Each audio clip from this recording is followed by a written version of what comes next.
finer motor movements with her wrist and her fingers, that she drew with a crayon using her right hand, that she's lifting her arm beautifully and has much more strength in it, which is of course what I would hope to be happening. So here she's busy drawing on herself, and I'm guiding her to actually draw on different parts of her arm while I'm doing my work, trying to facilitate for her to do this movement. And you can see the beauty in which she now turned the hand and the wrist one way, another way, and how she manipulates the crayon and bends the right wrist and uses the fingers very delicately, with the right hand just as delicately as with the left. And as a result, for her, she was able to open it. These are very hard to open. I know it from my own experience. They're pretty tough. And look again how she can pick it up and turn and twist and do a variety of different things. Here she draws with the right hand on her left one. And again, I do just actually minor intervention here because she's really doing the brunt of the work on her own already. So there is no need for me to interfere. I will do things as long as I feel that I add valuable information, kinesthetic and other kind of information to her system. Otherwise, anything extra is just an interference, and I'm not interested in that.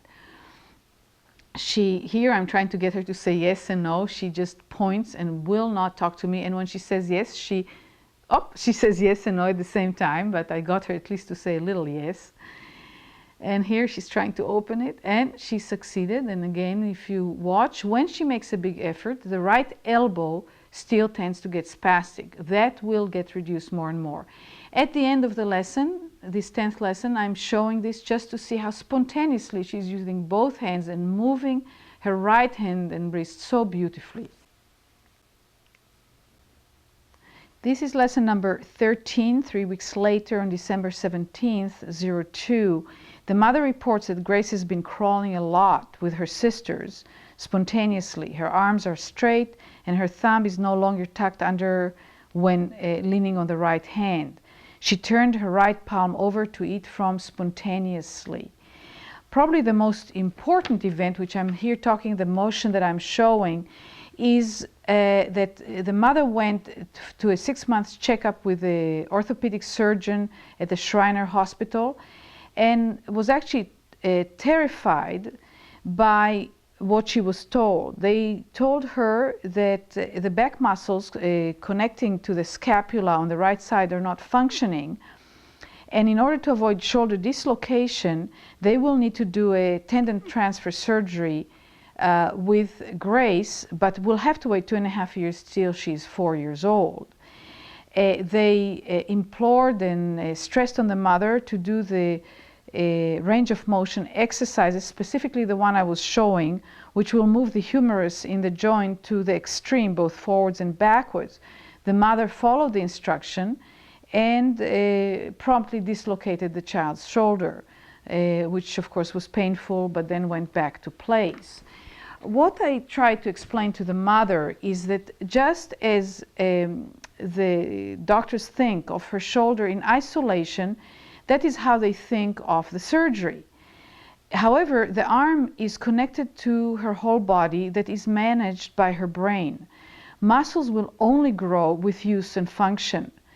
And we didn't get Grace to crawl by doing range of motion exercises. Actually, it was when she started working with me and stopped doing the range of motion that occurred. And it's really about an arm within the context of a whole person. Now, there is a need to bring Grace to be able to bring the arm behind her and use it. But first of all, it's 2.5 years away.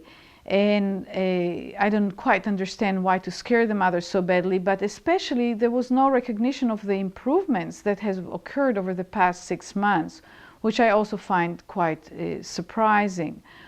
So here you will see I'm trying to move her to the next level of being able to use her back and her lower back in this unusual position for her, of course, so that we will be able to work with the arm going behind her in a safe way rather than dislocating it by doing all the movement in the joint itself. This is the 14th and last lesson that Grace received to date on December 18th, 02. And as you can see, she's very happy and safe and wants to come on the table right away. And here I'm right from the beginning starting to work on bringing the arm behind her, the movement that the doctor was concerned was not available for her. But it's done in a way where it's fully safe, because the distribution of the movement is more evenly and equally distributed throughout the spine, hips, shoulder, neck, and the whole body. It will get dislocated if I would freeze her body and not allow it to participate and try to do the movement in its entirety in the shoulder joint itself. And of course, once that occurs, it opens the opportunity to get the elbow to move even better and straighten more fully. The night before, after her lesson, she went home and crawled a lot on her own spontaneously. Here, as you can see, I'm needing to convince her to allow me to have the right arm, because she is used now to using it all the time. And bringing the head and the upper spine to coordinate with the movement of the arm is of essential importance. And here, very gently, you see the elbow for the first time straightens completely, and then the spasticity is gone, and there's an easy, light movement that I can do with this arm. And it's not that I can do, it's that she can do. And now she's right back into crawling, which she is obviously now interested in doing. And of course, also the crawling movement utilizes the scapula and the muscles that connect the shoulder blade to the back, even though it doesn't look like it unless one understands the way the movement is organized a little more fully, and see how beautifully she's leaning on both hands and how perfectly now she shifts the weight from the right hand to the left hand. That means the head moves a bit to the right, a bit to the left, exactly as it needs to, and the hip joints work equally, consecutively, one after the other. And I think of course great importance is the child's joy in doing the movements, which means that she will continue using it by herself, uncoaxed. Here again, one can see the beauty in the way in which she's utilizing the hand and the wrist, and the beautiful way in which she's sitting, and the accuracy. Here she's showing us what she drew on her right hand. And of course, this is a close-up of this beautiful little child. And here she's turned the hand herself, and she's drawing into her palm. It's her own idea, it comes from her, and I'm trying to explain the mother and calm her down so that she will have the freedom to see what her child is doing and enjoy the differences and feel safer, rather than for the look at her child and be continuously worried that and see what is wrong with her. So now look how beautifully now, as I'm working on the neck, how she's reaching with the hand, the right hand, and the accuracy and the delicacy of that movement. And of course, when we look at the changes that have already occurred, one has room to extrapolate into a world of additional possibilities and change into the future. I see no reason why her brain and herself will not be able to acquire new movements and more strength and more freedom, just as she's done up to date. Actually, the more she has gained, the more she will be able to gain in the future. And because the organization is so good, I can go now into more details. So I'm working with her wrist. Look, no spasticity, the speed at which it can go back and forth. She's not so interested in me doing it. She wants to play with the doll. But the mother by now understands so well what I'm doing, and the mother is so sensitive to the process that she facilitates. But she right now wasn't interested in me doing it, so I find another way to continue working with her and intensifying the representation of her right side in her system. Because it is not obvious to the eye, but when the right hand and arm is or has been paralyzed for so long, Actually, the right leg is also quite different from the left one. And as we want to bring the right arm into full functioning, it's important to bring also the whole right side into functioning. Even if it hasn't been directly affected through neurological damage, functionally it gets affected.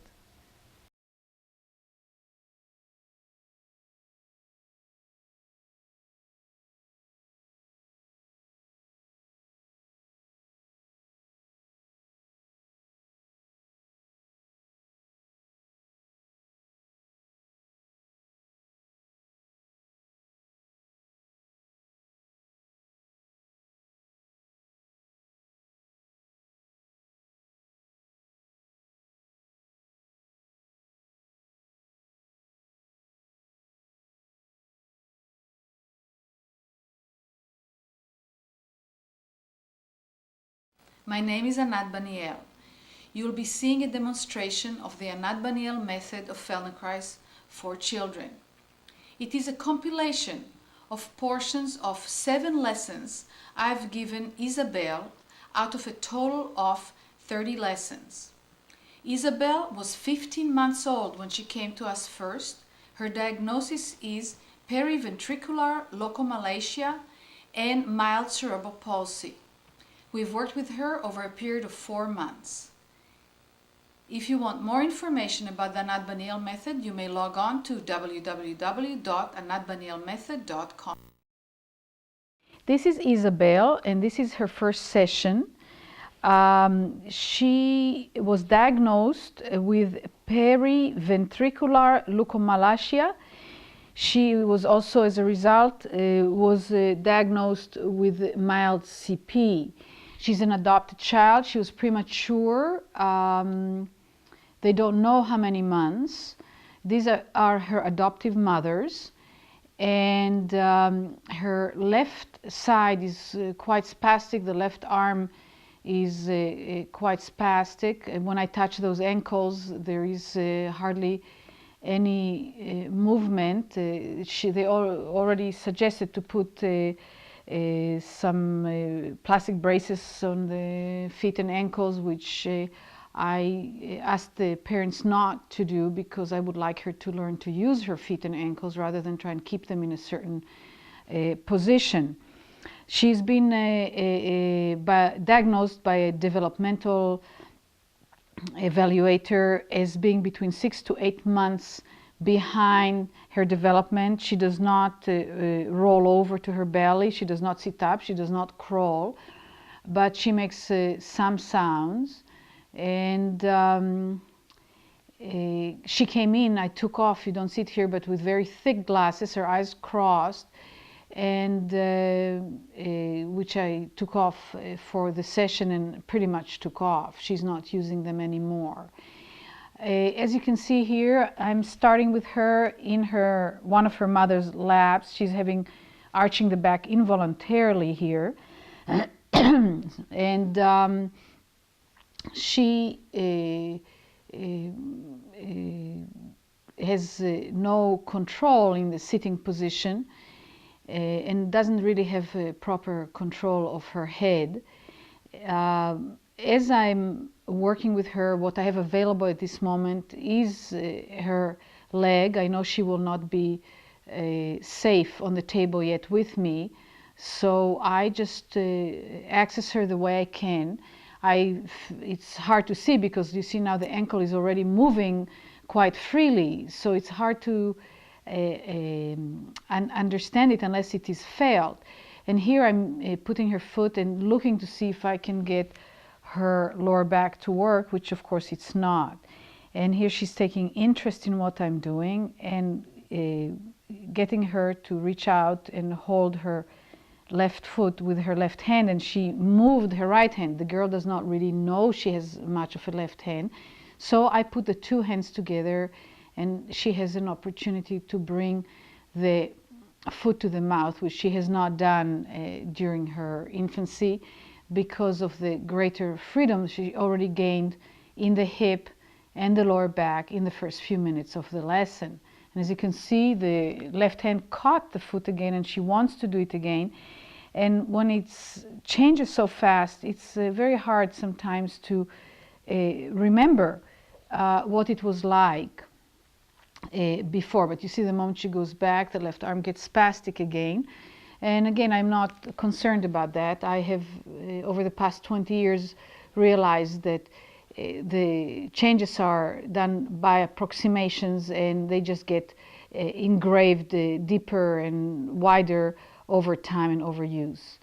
And very important for me, you see, when I try to take the knee in, her lower back does not know what to do, so to speak. That means she has no idea how to organize her back, her spine, neck, head in relation to the movement of the legs. So I don't force it because it serves nothing. I go as far as she can participate, and I find another position in which to do it where it's easier for her to do. She's not bearing weight, she's lying down, and you can see the child is listening to what I'm doing by feeling. She's sensing what I'm doing, and I'm showing the parents actually to see how free the ankle has become, and you can see the child is smiling. It's a wonderful feeling. It's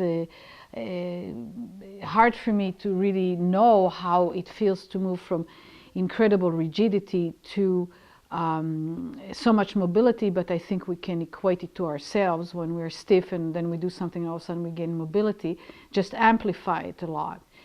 And it's not just the flexibility itself, but it's really the organization that underlines the changes. I believe that what first we get is a higher quality organization, and as a result, the spasticity is reduced and not vice versa. And the way to bring about changes in the organization, one of the means, is to create a sufficient amount of variability in movement around the theme that is worked on. And the theme, the movement theme, the function theme, is dictated by the child. Depends what the child can do at the time. So for her, I'm not going to try and sit her up, I'm not going to try and make her crawl or any of those things, because she just cannot do it. It's, I believe, a waste of time and an upsetting thing for a child. But just like with a healthy child, she can learn to start using her back and her pelvis and her leg and arms in a more complex way, just in the lying, or right now she's reclining on in her mother's lap. All children learn to move initially in a lying position where they do not have the full impact of the gravitational field in terms of needing to maintain balance and combine stability with mobility. And so you see here, as I move her pelvis, her lower back is starting to move a little bit. Her back felt initially like a block. Here, it's the second lesson. I'm doing it in the context of a training program. I didn't want to stop. Actually, it's the third lesson. I did not want to stop the process, so that's the third lesson in a row. The mother informed me that Isabel rolled after the first lesson over to her belly for the first time in her life, but was unable to roll back to the back. After the second lesson, she learned how to roll to the belly and back to the back, and also started propelling herself with her left arm on the belly forward. She's also responding to counting and makes sounds as if counting back, and she's happy all the time. That's the mother's report. So here again, the child is first of all already willing to be on the table and have me work with her. She gets very hungry within minutes of the lesson. I found that with the young infants and babies, they get very, very hungry during the lesson. So I let the parents feed them, or if they nurse, they can nurse, but they don't have to struggle with being hungry. Probably the hunger is the result of the incredible work that their minds and brains are doing, reorganizing themselves. Here you can see when I roll her over, first her left arm is not responding. The right arm does. She's going to, if I took her a little further, it would go, but the left arm is behind. So there is no relationship at this moment between her left arm and the rest of her body. And now she starts taking the left arm. Again, the changes are very fast. She's starting to take the head and the left arm. So this is an indirect way to bring the arm into functioning, and at the same time, of course, help her organize herself in a way that will promote crawling and rolling herself eventually to sitting up and so on. Here I'm pulling on the knees, and you can see it lifts the lower back. Her chest and spine are still quite incredibly spastic, but you see she's cracking up. You can't hear it here, but she's absolutely loving it. She's laughing. She's becoming aware of herself and experiences her own body in a way that she hasn't. You see, when I hop her like this, she's unable to arch the back yet. So that will still have to happen, but she's able to press on the feet and push back if she presses against my chest. So whichever way I can get her to feel it first, I will do. It doesn't have to be the way that it will end up being later. And again, she likes it and she gets an outcome, so she's very likely to learn and integrate it into her use of herself. And as you saw a second ago, when she stops, I give her time, because it's up to her to, I'm actually thrilled that she takes the time to feel and think and anticipate the next move. Now you see she wants to do it again. She's trying to do that again. And here again you see within 3 lessons the relationship with the child is very warm and sweet. It's not imposing, but children, they're like, when they're so young, they don't have too much intellect and socialization. So if they feel safe, and if what I do with them makes them feel better and happier, then they like me, and they show it in very sweet, intimate ways. You see she's moving her left arm. She moved it to my mouth. It looked so natural that I even forgot to comment on it. And here I'm just trying to have her feel, since she can eat so well and chew so well, I know that she could utilize her mouth and lips and tongue also to vocalize. Here she's putting her hand against my mouth and I'm blowing into her hand, and at the same time doing some work around the shoulder and the spine and the neck to connect it. And now back, you see the left arm is going with, even as good if not better than the right one. That means, and since I'm not the one doing it, it's obviously that her system reorganized itself, and here in this position I'm having her learn to turn the head to the right, which she is not doing as readily. So that doesn't matter. This is the 4th lesson, the following week. And the mother is reporting Isabel is continuing to be very happy, initiating more and more, doing with her left hand. You can see here she's using her left hand. She's using the 2 hands, the left and the right, to play with a piece of jewelry around the mother's neck. And I continue working on her back, her spine. It's impossible to see, but the level of tonus in the whole back and the hip joints and pretty much throughout the body is still way, way too high. There's like a generalized tonus that makes movement a lot harder for her. And despite that, she's able to propel herself. And here, you see, the mother put the toy, but it's too far for the child. The goal is too far, so I make it so it's attainable, because all I'm interested is for her to start doing it. In the meanwhile, I'm doing minor little movements with the pelvis to bring it into her awareness, so that she, in the back, so that she utilizes it both to free the left arm and to propel herself forward, which she does. At this point still takes her time. And here again, I'm helping her roll over, and you can see it from another angle where I want the